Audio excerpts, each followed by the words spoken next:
Sanibonani, namukelekile ku-YouTube channel yami.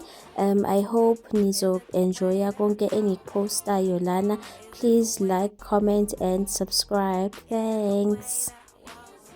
Channeled message, guys. I think our channeled messages manje sengizowaposta lana on YouTube. Welcome. Please make sure that you comment, like and you subscribe. So I'm doing a channeled message for this person. Lo muntu lona umuntu who is in his late 30s, umuntu wesilisa, umuntu owashonelwa ubaba esemncane, unabo abantwana and kunama issues avelayo lapha kuma relationships akhe, but it's almost as if impilo ayezama ukuyiphila, impilo ayicabanga ukuthi ke uzoyiphila akusiyona le ayithola eyiphila. So kuyaba khona lapho ukuthi ke mhlawumbe uphoxekile ngokuthi kophila lempilo lena ayiphilayo, but it's also ukuphoxeka kwakhe sekumanifeste in different ways. So abaphansi bayaphakama lana bathi ke hayi ukuthi sakujezisa ukuthi uyithola uphila impilo ngalendlela lena uyiphila ngakhona.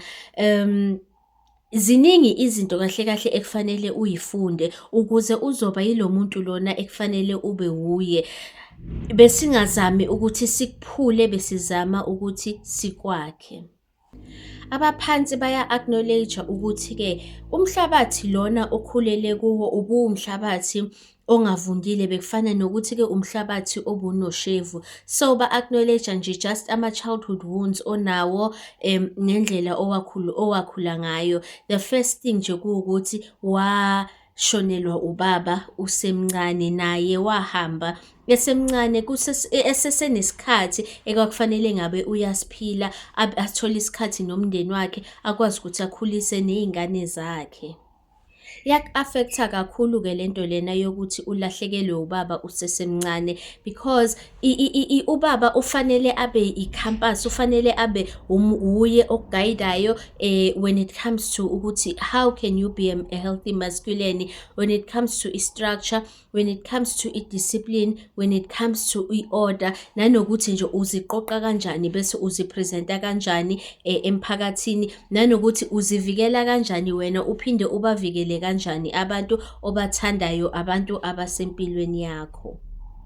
Bathi baya-understanda futhi ukuthi even when it comes to seeing a good and proper example of a healthy feminine, into ongazange uze uyithole. So leyo nto leyo njengomuntu wesilisa yadala inxeba ngaphakathi kwakho ukuthi ube nomama naye obengekho healthy emotionally, umama owayithola eshintsha opartner phambi kwakho. So leyo nto leyo ayizange ize ikusethele i-good example ukuthi umuntu wesifazane o-right, olungile unjani, uziphatha kanjani, because of lento lena owayibona, owakhula uyibona yenzeka phambi kwakho. Lento lena ikwenze ukuthi uyithole uyingane efuna ukudetach kakhulu. So uyazama ukuthi ke ungawafili ama-emotions akho. Why? Because i-environment okhulele kuyo ibi unpredictable. Lento yokuthi ke kuzoba no partner abashintshayo for 3 months noma for unyaka udila nalo baba, for another year or 2 years udila nalomunye ubaba. So leyo nto leyo ifike yak-impact ukuthi ke ungafili safe with tapping into le side lakho leli elikufundisa ukuthi ama-emotions akho they are safe, because ubungafuni ukufila lento lena okwakufanele nje ngabe uyayifila enhliziyweni yakho. And because ukhule ungenayo i-healthy example of a healthy feminine, wagcine udetach from ama-emotions akho. That is why esikhathini esiningi you find ukuthi wena i-attraction yakho is more towards abantu besifazane abancane kunawe. So singasho ukuthi ingane ezincane, the mere fact ukuthi wena more comfortable nabantu who are younger than you, no 15 years and more, kusho kona ukuthi it's just a coping mechanism, because udila nomuntu ongakabi emotionally mature enough ukuthi a-understand ama-emotions akhe and udila nomuntu o-predictable because uyakwazi ukuthi usheshe uwabone ama-movements akhe. Akafani nontanga wakho obuye ungamazi because kunama-resources, kunendlela yokucabanga, usene-personality edevelophile. So kuningi nje okumenza ukuthi-ke mhlampe abe umuntu ongeke uze umconfirm, kanti lo omncane akakadevelophi ngalelo zinga. So that's why uyithola uthandana kakhulu namantombazane amancane kakhulu kunawe. Another thing about i-preference yakho for younger girls, it's this need onayo for ukucontrola i-environment yakho, because growing up ku-environment lapho ubaba asheshe aphuma khona through death, with umama who wasn't emotionally regulated, obefika ashintshe opartner phambi kwakho, ikwenze leyo nto leyo wangafila safe with ama-emotions akho. So lo mncane uyakwazi ukuthi-ke umcontrole, umnikeze ama-instructions, yabona, it's like you une-control even over indlela akubuka ngayo, ngoba yena akakabi developed enough ukuthi akubone nalapho ofike ufole short khona. Lezi zinto ey'ncane nje okwazi ukuthi-ke umenzele zona zisho lukhulu kuye because ingqondo yakhe ayikakhuli. So abaphansi-ke bayaphendula la bathi-ke kuwe, angeke uze uwakhe umuzi on i-foundation yodaka. So kusho ukuthi kahle kahle ayikho solid i-foundation yakho. Ziningi izinto ezingekho equal when it comes to isisekelo sakho. That's why bethi kuyi-foundation yodaka. So ngeke uze wakhe i-structure ibe stable leyo nto leyo oyakhayo. It's not ukuthi wena you are not living up to i-potential yakho. It's not ukuthi-ke wena you are failing noma izinto zikanjani, but if you have to go back, uyeke ukuyi-protector from ukubhekana nama childhood wounds akho nezinto ezenzeka, ubhekane nazo khona uzoyi-overcome ukuze yonke into elana foundationally izokwazi ukuthi manje ibe set. When you keep running away from izinto, awuboni nokuthi yini eshodayo, yini eninge kakhulu. So yonke leyo nto leyo, it's a recipe for an unstable foundation. Inhliziyo yakho ibambelele kwi-guilt, ibambelele ku-shame, but into wena ongayiboni ukuthi leyo shame naleyo guilt azibelongi kuwe. Leyo shame naleyo guilt ibelonga kulabantu abadala ekwakufanele ngabe bayakunakekela, ekwakufanele ngabe bavikela i-innocence yakho, ekwakufanele ngabe they are making sure ukuthi environment yakho is safe enough ukuthi wena ukhule udevelophe kahle ngale ndlela lena ekufanele ngabe udevelopha ngayo. So leyo shame naleyo guilt ayibelongi kuwe, ibelonga kubo. Yibo ekufanele babe nesazelo sokuthi yazi sasheshe sajahela ukwenza ezinye izinto, sagcine sizenza naphambi kwey'ngane izinto ekwakufanele ngabe sithi ukuma kancane, abantwana bathi ukukhula. So it's time ukuthi-ke uyi-release leyo nto leyo and understand ukuthi you have no reason to feel guilty or to feel shameful, but fanele u-understand ukuthi the reason why you have lama preferences onawo, the reason why esikhathini esiningi ungazizwa ngazathi u-right uma ngabe ungazuli, ungazizwa athi u-right uma ngabe ungaphuzi, ungazizwa ngazathi uya-understandeka uma ngabe ungenaye umuntu omncane kakhulu kunawe. It's all part of your wounds. Yilapho kahle kahle singasho ukuthi wafike wastaka khona when it comes to your emotional and mental maturity noma i-development yakho. Kunenxeba elikhulu-ke around i-self-worth yakho and around i-stability. Sesingathi sibuke as if kuwama-self-limiting beliefs noma kuyi-self-sabotage ukuthi even i-success oyifisayo, i-success ongayifinyelela, unakho ukuyibona ngazathi mhlambe ayikufanele. Uthola ukuthi awuphushi as much as you should. Kukhona lokho kufila ngazathi ezinye izinto fanele unikezwe zona noma like kube easy for wena ukuthi uyi-access, because it's difficult for you ukuthi uyimele into, uyisebenzele into, nanokuthi ube patient long enough ukuthi uyithole le success oyifisayo, because you don't have many examples of abantu abakwazi ukuthi bame babe patient, babe disciplined, babe ne-structure, babe ne-order. So that's something ekufanele ngabe uyayibhekisisa kahle. I-North Node yakho ikuPhisces, so lento lena iyasitshela ukuthi wena umuntu ufanele ngabe ufocusa kakhulu towards izinto zakho zikamoya, towards i-spiritual healing sakho, towards ukuthi ube ne-inner stability. I-relationship yakho with umsamo, i-relationship yakho with the divine iyadinga ukuthi ngazathi ungafaka i-energy yakho lapho kakhulu. To a certain degree fanele kube khona ukuzixolela okwenzayo. Fanele kube khona uku-acknowledge ukuthi yazi even though ngabona ukuthi-ke kunamaphutha engiwenzayo, ngaqhubeka ngaloku ngiwaphinda ngoba ku-comfortable for mina. So into esekufanele uyenze-ke going forward ukuthi kunokuthi u-operate lana ube detached from ama-emotions akho, ube detached from i-intuition yakho, izinto zakho uyi-drive kakhulu when it comes to logic, uloku ufuna ukurizina izinto ozenzayo. Move away from illogic and move into i-intuition. I-intuition yakho izoguide towards lempilo lena ongeke uze ube nesazelo ngayo, ongeke uze ube namahloni ngayo. So tap in more into i-relationship yakho nomsamo, i-relationship yakho with the divine.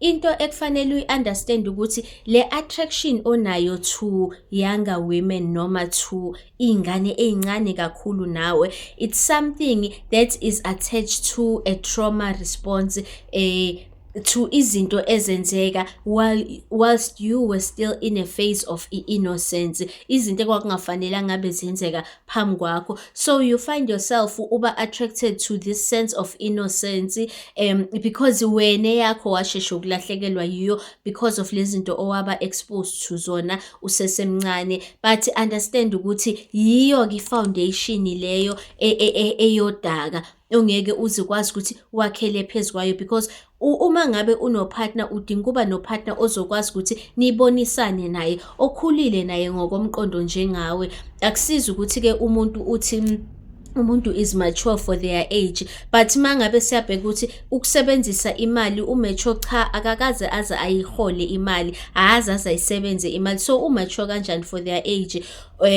Ukumanage ikhaya, ukumanage abantwana, zonke lezo zinto lezo umuntu wesilisa angayidinga out of a partner. Lo muntu lona wena othi mature for i-age yakhe akakakwazi ukuzenza. The only thing amature ngayo ukuthi angene embedeni nomuntu omdala, which is something osuyenza wena nale ingane lezi. So it can't be ukuthi the only thing amature ngayo ukuba sexual bese uthi ingqondo ikhulile. Just because usekwazi ukuba sexual nobaba omdala ongangawe, it doesn't mean ukuthi-ke usekhulile loyo muntu. The first step ekufanele usithathe towards ukubreaka i-cycle of trauma ukuthi nawe uyeke ukutraumatize abantu at their stage of innocence, because as much as nawe labantu abadala abaku-expose to izinto ezakushiya ne-trauma, nawe you are exposing ley'ngane ey'ncane to izinto ezizohlala ne-trauma. And thina abantu besifazane we store i-trauma in our womb. So whatever i-trauma from having to survive from ukujola nobaba omdala izohlala nalo muntu wesifazane ayindlulisele ey'nganeni zakhe. So uyabona ukuthi uyiqhuba kanjani le cycle of trauma. Ngeke uthi-ke wena ubhekane nento okhala ngayo but ube uyiqhubeka uyenza kwabanye abantu, usuke usuyikhandela ikhama mangabe wenza kanjalo. So another way oyithola uyiholda back from i-success noma impilo ekufanele ngabe uyayiphila ukuthi wena abaphansi bayazama ukucommunicate nawe, bayazama ukukubonisa, but because you are so accustomed to ukuthi into mangabe uyisensa in your gut, kube nale feeling, kube nama-downloads owathola noma into uyiboniswe ephuphweni, uyayithatha wena uzoyiprocessa la. Into emayelane nezinto zikamoya, izinto ezi-spiritual, you cannot process them through i-logic yakho, and you find ukuthi you miss ama-messages obunikezwa wona, izinto obubekelwe zona. Enye into nje ekufanele ukuthi uthi ukuyibhekisisa kahle, uyifakele iy'buko, yilento yokuthi wena uyaresista ushintsho. Awuthandi ukushintsha kwezinto, kanti izinto fanele zishintshe ukuze izinto zizo-progress-a noma zizo-develop-a. So sometimes ezinye izinto fanele ziphele ukuze noma zidistroyeke, kube ne-destruction ukuze kuzoba khona okuzaleka kabusha noma kube khona okuvutheleleka kabusha, okwakheka kabusha, noma sometimes fanele kube khona ama-endings ukuze kuzoba nama-new beginnings. So wena you find ukuthi uyabambelela entweni, ufuna ukuthi ngazathi it's like labantu laba let's say ngesikhathi ena-23 ube-enjoy ama-club, enjoy leyo nightlife nani nani, usena 33 noma una-43 manje, kodwa still into ayeyenza ngalesa sikhathi kuseseyiyo ayenzayo, utshengisa ukungakhuli, utshengisa ukungadivelophi. So it's important ukuthi u-understand ukuthi holding on to ama-comfort zones akho, staying in your comfort zone, kudileya nje i-progress ekufanele ngabe uyayenza empilweni yakho. Yabona, once you focus on i-order, on i-structure, on i-discipline, you will see the need ukuthi ubone i-progress iza empilweni yakho. Ngeke usakhululeka ngokuthi izinto unyaka nonyaka nonyaka nonyaka ziloku ziyafana, ziloku zenzeka ngokufana. Another thing, lento yokuthanda abangani izokwenza esikhathini esiningi ugcine ucompromise i-peace yakho noma ugcine uyithola u-people pleaser, because sometimes uyazazi izinto ey'balulekile kufanele uzenze for i-growth ne-development yakho, but uyithole ungasazenzi. Why? Because zenza omunye umuntu eceleni uncomfortable. So uma ngabe uzohlale uneyintombi, uhlale unabangani, uhlale uphambi kwabantu sesidlangalaleni, then uzokwazi kanjani, uzothula kanjani, uzinze, u-understand ukuthi-ke iyiphi i-move ekufanele uyenze. So those are just some of your self-limiting beliefs and indlela ozisabotaja ngayo. The biggest thing ekufanele ufunde ukuyenza khona manje is that you must surrender i-control. You cannot be in control even of izinto ezimayelane ne-spirituality. That's why bezama ukukususa from ukuzenzela izinto ngobuhlakani bakho nangomqondo wakho towards ukuthi utruste in the divine, usebenze with the divine. Ama-placements akho awasiyo i-coincidence. Vele bebazi ukuthi umphefumulo wakho uma ngabe usuzobuya la emhlabeni this time around, bekufanele ufunde ukudetach from ukuyibambela, ukuzenzela nokuprocessa yonke into ngomqondo wakho. One of the biggest lessons-ke ubhekane nawo ukuthi ufunde ukutrusta. Ufunda ukutrusta with ama-shared resources, ufunda ukutrusta mayelana ne-intimacy, ukuthi ukwazi ukuthi ufome solid partnerships nabantu owazi ukuthi-ke ngeke ngikwenze konke, okunye ngizokunikela kulo muntu noma ngizokudelegate noma ngingamthemba lo muntu lona ukuthi-ke they have my best interest at heart, and kunezinto abazaziyo ukuthi ngiyayidinga ezizoba yini usizo kimi. So njengoba nje abaphansi beloku bezama bekuphusha ukuthi learn to be vulnerable, uzohamba kuhambe kufike lapho obona khona ukuthi wena i-purpose yakho, i-soul's purpose yakho ukuthi lana uzoba i-spiritual guide. Ukwazi ukuthi ubabonise abantu ukuthi how do they move from ukurelya too much on umqondo wabo nezinto ezikwazi kwenziwa izandla zabo, bakwazi ukuthi babambisane nezinto zikamoya, bathephe into divine intervention, bathephe into ukusizwa abaphansi, umsamo, umvelinqangi, nokuthi nje mangabe seyitshelile ukuthi sengikuthathile ngikubeke ezandleni zamdali, ngikuthathile ngikushiye emsamo, ngikubikile, sekunabo manje, ukhululeke futhi ukwazi ukuthi-ke usukususile kwezakho izandla, because leso sifundo leso nawe siza kanzima kuwe. It's not like that's something that's easy for wena ukuthi ukwenze. So but once you have mastered it, uzobona ukuthi you will enter into a space lapho ozokwazi khona ukuthi uguide abanye abantu abastrugglisha with the very same things lezi wena ostrugglisha ngazo. So uyi-spiritual anchor, uyi-wounded healer, uyi-intuitive guide. So ngizobeke ngishaflisha lana amakhadi akho whilst sibheka izinto zakho zasemsamo, because wena uvela njengomuntu odominator izalukazi. Akusho ukuthi amakhehla awayidlali indima yabo. It just means ukuthi izalukwazi zizele ukuzokufundisa into ebalulekile ekufanele ngabe ufocusa kuyo. So into eyenzakalayo khona manje empilweni yakho siyibiza ngani? Nge-radical rebirth. The reason why izalukazi zidominate kuyizo ezikwembethe, kuyizo eziguidayo, it's because yizo lezi ezikufundisa ukuthi understanda amaphupho akho, uzokwazi ukuthi-ke uwahlaziye, uyihlaziyele wena, nanokuthi omunye umuntu uma yeze nephupho ukwazi ukuthi umhlaziyele naye.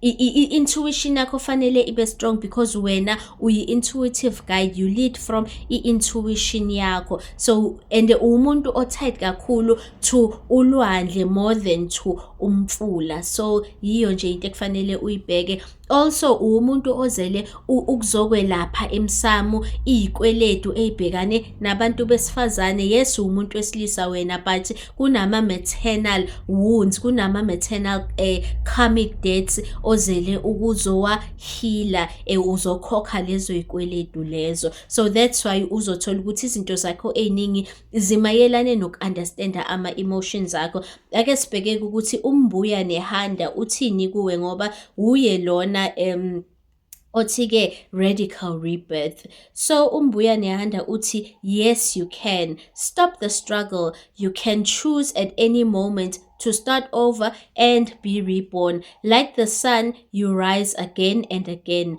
Dust yourself off, move forward, and go for it again. Life is about transition and change. You will fall on your face, change your mind, and need to make a comeback again and again. Release the idea that you messed up if things aren't perfect. Stop waiting to be ready. Make new choices and decisions. I-declaration afuna ukuthi uyisho ukuthi, still I rise. How powerful is that?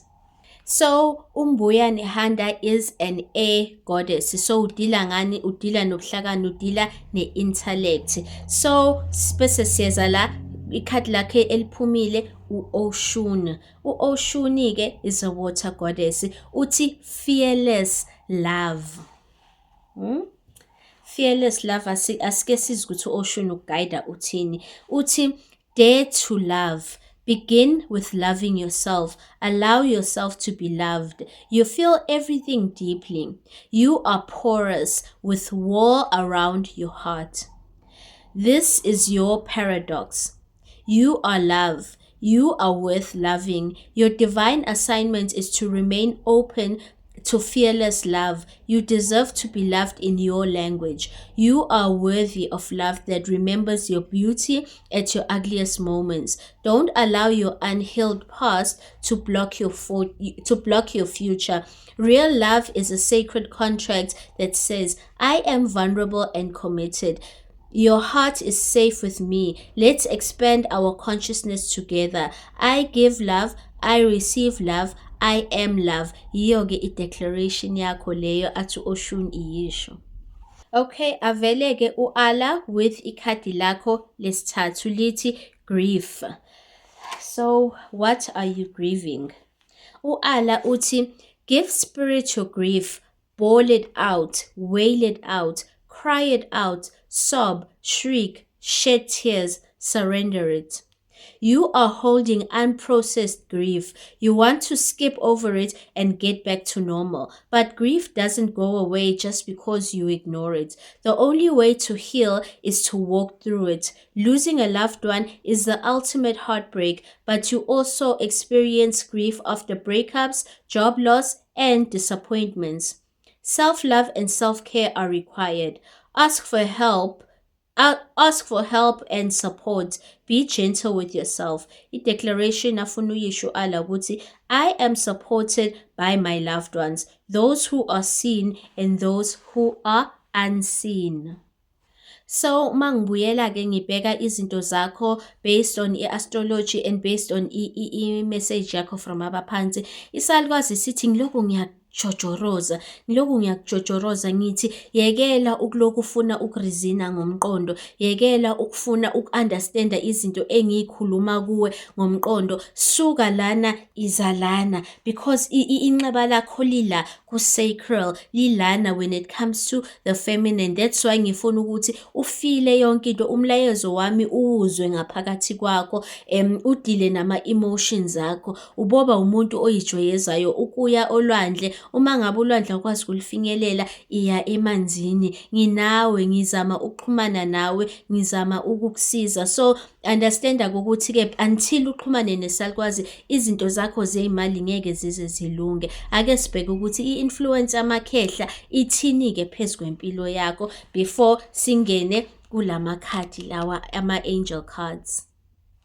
Amakhehla-ke athi thina silokhu siyakusiza ukuthi kube khona into oyakhayo empilweni yakho, kube khona into ephathekayo oyenzayo ngesikhathi sakho nangempilo yakho. Yingakho sikubonisa ukuthi kunenkinga kusisekelo sakho, inkinga ekufanele uyilungise. Angeke-ke uyilungise ungakakwenzi lokhu okuboniswa yizalukwazi. So in order for i-foundation yakho ukuze izoba solid enough ukuthi wakhe i-structure, umsebenzi wakho uqala ezalukazini phambi kokuba amakhehla akwazi ukuthi azokusiza. Bathi inkinga kakhulu for wena, ingqondo yakho is a trap for you. Ngibhizi ngiyashaflisha lana ngikhuluma namakhehla ngithi awakhulume nawe, awakuphendule, awaphakamise izwi. Yes, siyakuhlonipha ukuthi izalukazi kahle kahle eziteka i-center stage, kodwa bona bafisa ukuthini kuwe. So aphuma-ke abamaningi-ke lamakhadi, so ake siwabheke ukuthi athini. Elokuqala lithi law of attraction. Relationships and activities that you once enjoyed are now changing as you become more sensitive and aware of energies. Sibonge makhehleni. Ikhadi lesibili lithi cut your cords. Ask Archangel Michael to clear any old attachments to fear that stem from past relationships, freeing you from destructive patterns. Hayibo, amakhehla vele nje ayinembe esikhonkosini. Ikhadi lakho lesithathu lithi-ke, have you asked your angels for help with this? Kune-issue obhekane nayo odinga ukuthi-ke ukhulume nayo ney'ngilosi zakho kunokuthi ulokhu uzama ukuyibambela wena.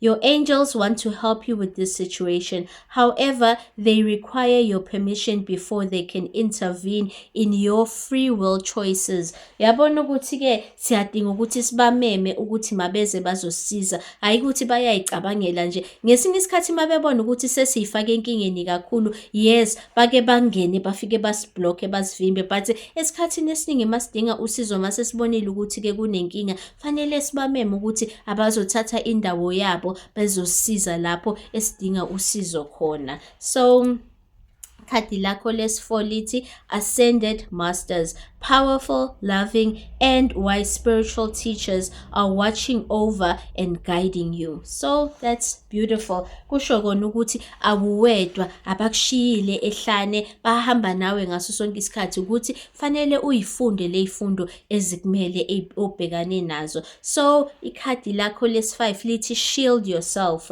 Protect yourself from harsh or fear-based energies by envisioning a cocoon of healing light around you. Uyabona ukuthi nawe kuyi-responsibility yakho ukuthi uyivikele, ubheke ukuthi iziphi izinto ozi-expose kuzo, ama-energies anjani labantu laba oloku uhamba nawo aba-surrounded by bona, whether it's in relationships, whether ikuma-friendships, whether isemsebenzini noma ngabe isemndenini. So ake sibheke ikhadi lakho lokugcina lithi Archangel Michael. The healing angel is with you, supporting your healing work. Zitheni izalukwazi zithe wena uyi-intuitive guide, wena uyi-spiritual anchor, wena uyi-wounded healer. So it's time for you ukuthi ustepe into konke lokho abakubonise kona ngawe, uyeke ukuthi uloku uyihlukumeza ngokuthi uzame ukuyibambela wena izinto ongenalo ikhono lokuthi uzilungisele. Ubavulele ukuthi nabo mabezothatha indawo yabo empilweni yakho ukuze uzolithola usizo oludingayo.